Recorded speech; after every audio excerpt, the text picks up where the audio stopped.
Alright, so in part 2 of this transport across membranes video, I'm going to finish up by talking about the active transport and the specific types of active transport that exist. So previously we talked about passive transport when things move from high concentration to low concentration and that requires no energy. And now we're going to think about the different ways that we can move a molecule from where its concentration is low to where its concentration is high. That's going to require energy. One of the ways I'd like you to think about this is it's sort of like forcing water to go uphill, right? So if you want to move water uphill, you're going to have to run some sort of pump to move it. And you're going to have to put gasoline in the pump or plug the pump into some electricity to make it work. So that's active transport, whereas passive transport is much more like letting water flow downhill. So water automatically flows down a river. You don't have to do anything special to make it happen. So now we're going to think about active transport.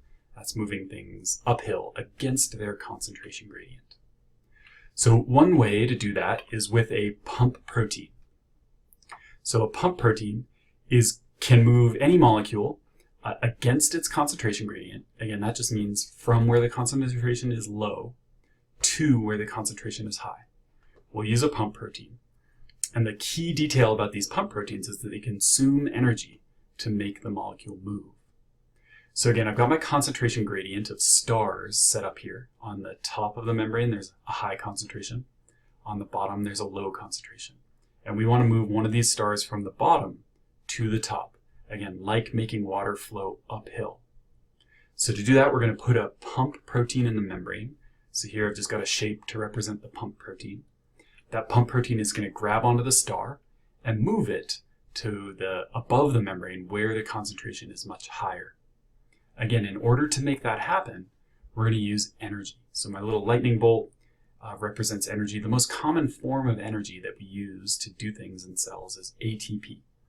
So if you see a protein using ATP to move a molecule, that certainly means it's active transport, because active transport consumes energy. So let's look at a more specific example of a pump protein and how it works. So here's a figure that shows us the Sodium-Potassium Pump. So this is a really common pump protein inside all sorts of your cells.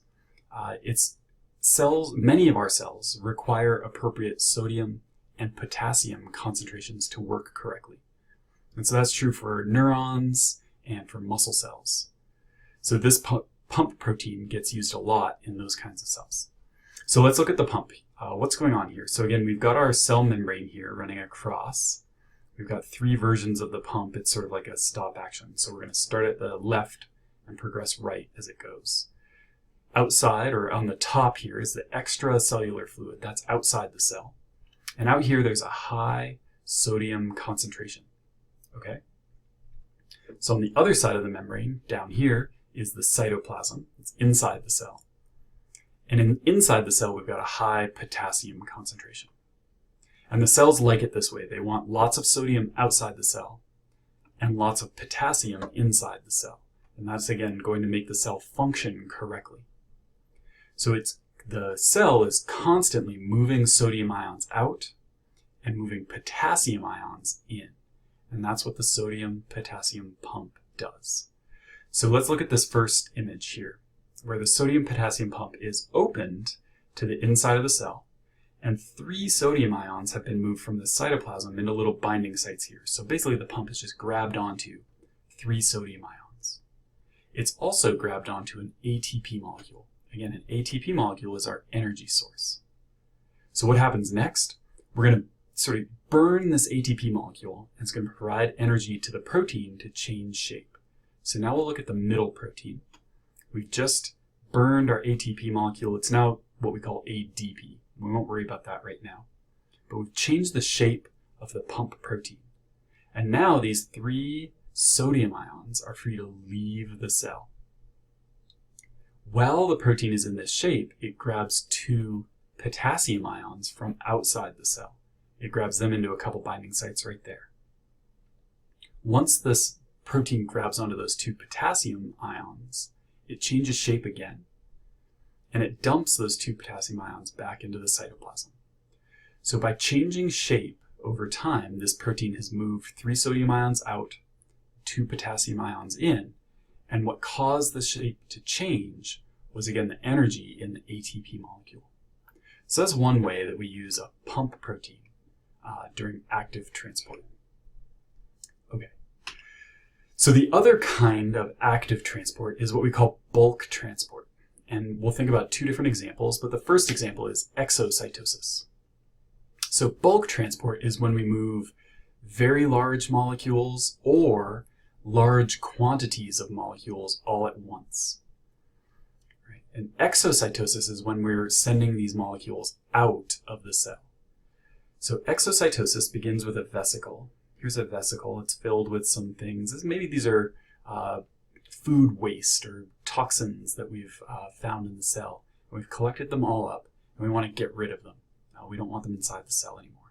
So this vesicle comes right up to the cell membrane and touches the cell membrane, and the membrane of the vesicle and the cell membrane fuse together. And once that happens, the membranes can flatten out and they dump the contents of that vesicle outside the cell. So we just got rid of these 6 large molecules all at once by doing this exocytosis process. Okay.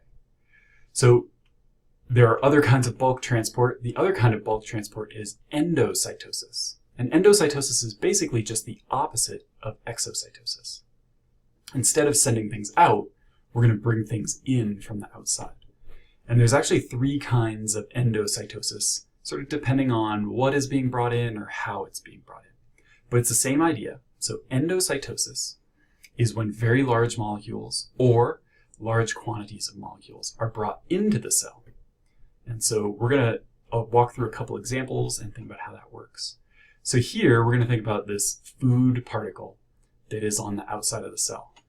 Sometimes cells will eat things like bacteria. So this could be a bacterial cell that's going to be eaten by this cell down here. The cell that will eat this particle bends its membrane around the particle that it wants to take in. And it keeps bending it and bending it and bending it until it completely surrounds the particle it wants to bring inside. And then it forms a vesicle. Here you could call it a phagosome.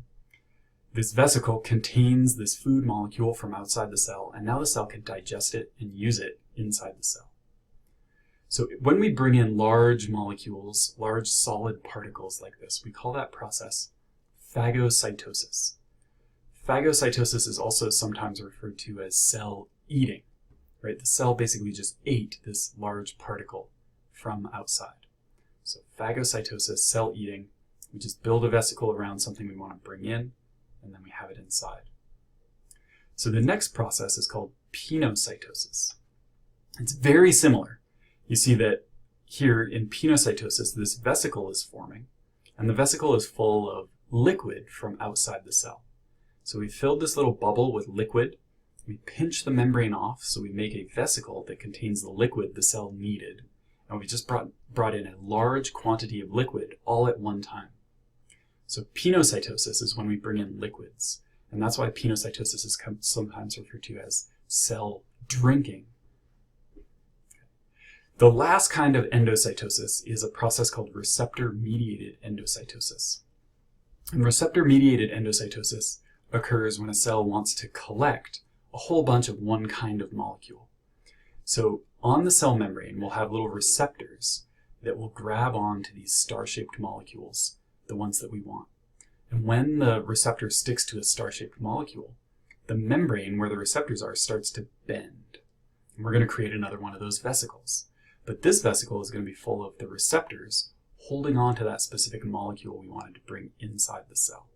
And now, after we grab onto a bunch of those molecules and build the vesicle, we've got all those particles, all those molecules inside the cell. We brought in a whole bunch of them all at one time.